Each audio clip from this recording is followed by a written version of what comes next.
Assalamualaikum warahmatullahi wabarakatuh. Kami, mahasiswa dan mahasiswi STID Darul Ulum Kota Baru, Prodi Pendidikan Agama Islam semester 4, ingin menyelesaikan salah satu tugas mata kuliah Psikologi Perkembangan Anak dengan dosen pengampu Ibu Iza Syahroni SPD MA. Kami kelompok 10 yang beranggotakan 2 orang, terdiri dari saya sendiri, Muhammad Helmi Muarif, dengan NIM 2022 213415 86208 3873. Yang kedua, Fitriani dengan NIM 2022 213415 86208 3863. A. Pengertian anak, orang tua, dan keluarga. 1. Pengertian anak. Anak adalah hasil dari suatu proses tahapan yang bermula dari bertemunya sel kelamin jantan dan betina atau disebut dengan pembuahan. Lalu terbentuklah zigot yang bergerak ke ooterius hingga terbentuklah embrio yang akan tumbuh menjadi janin. Janin tersebut akan tumbuh dan jika saatnya telah tiba, maka akan lahir ke dunia menjadi seorang anak. 2. Pengertian orang tua.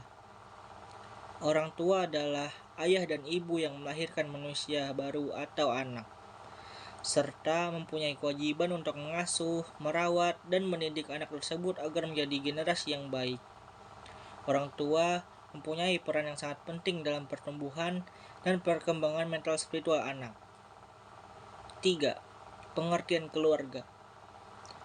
Keluarga merupakan lembaga pertama dalam kehidupan anak, tempat ia belajar dan menyatakan diri sebagai makhluk sosial. Dalam keluarga, umumnya anak ada dalam hubungan interaksi yang intim. Keluarga memberikan dasar pembentukan tingkah laku, watak, moral, dan pendidikan. Menurut Haryoko, berpendapat bahwa lingkungan keluarga sangat besar pengaruhnya sebagai stimulasi dalam perkembangan anak. B. Kajian teori pengasuhan. 1. Teori pengasuhan. Menurut Brand 1997 menyatakan bahwa pengasuhan merupakan proses yang berlangsung terus-menerus yang melibatkan interaksi antara orang tua dengan anak. Adapun beberapa teori dasar dalam perkembangan manusia, yaitu yang pertama teori psikoanalisis, yang kedua teori kognitif developmental theory, yang ketiga behaviorism, yang keempat social learning theory. 2. Konsep pengasuhan.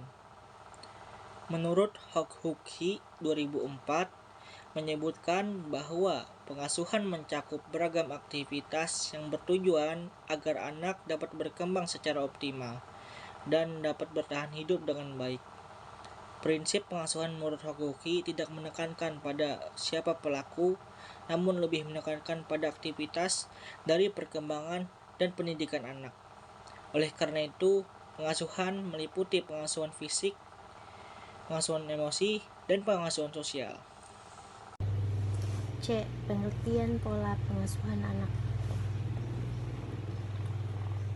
Jadi, secara etimologi, pola berarti bentuk tata cara, sedangkan asuh berarti menjaga atau merawat dan mendidik.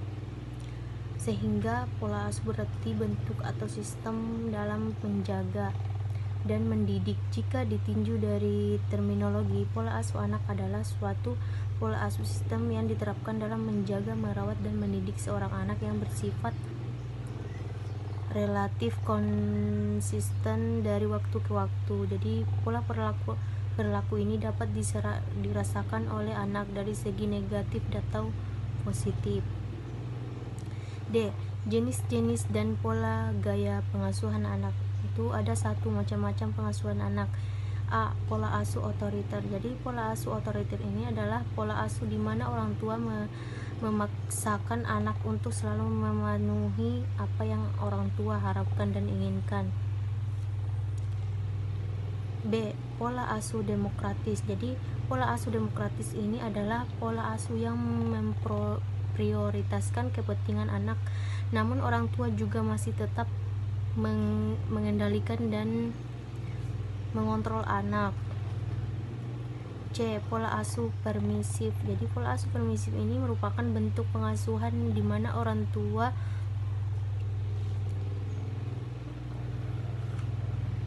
memberikan kebebasan sebanyak mungkin pada anak untuk mengatur dirinya. D. Pola asuh penelantar. Jadi orang tua tipe ini pada umumnya memberikan waktu dan biaya yang sangat minim pada anak-anaknya. Waktu mereka banyak digunakan untuk keperluan pribadi mereka seperti bekerja, dan juga kadangkala biaya pun dihemat-hemat untuk anak mereka. Jadi yang kedua itu gaya pengasuhan anak. A. Otoriter. Nah, otoriter ini atau authoritarian, gaya pengasuhan anak model ini menerapkan aturan. Orang tua selalu benar. Seorang anak harus selalu mematuhi apapun yang dikatakan dan disarankan oleh orang tuanya. B. Liberal. Jadi gaya ini kebalikan dari gaya otoriter. Orang tua memberikan kebebasan seluas-luasnya.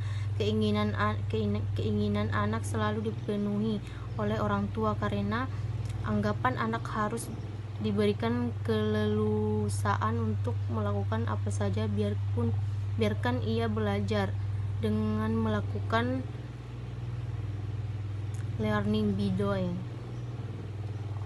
C. Egaliter.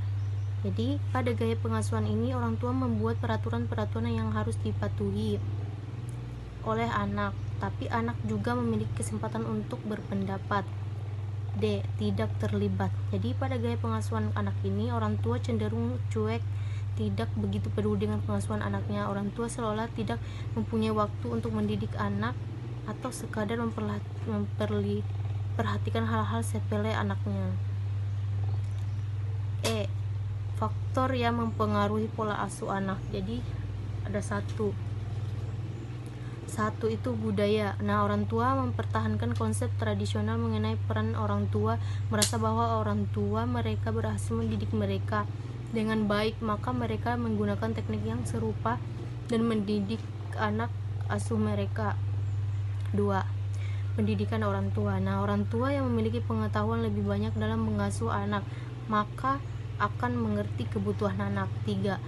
Status sosial ekonomi dari orang tua dari kelas menengah rendah cenderung lebih keras, lebih permisif dalam mengasuh anak. Sekian, terima kasih.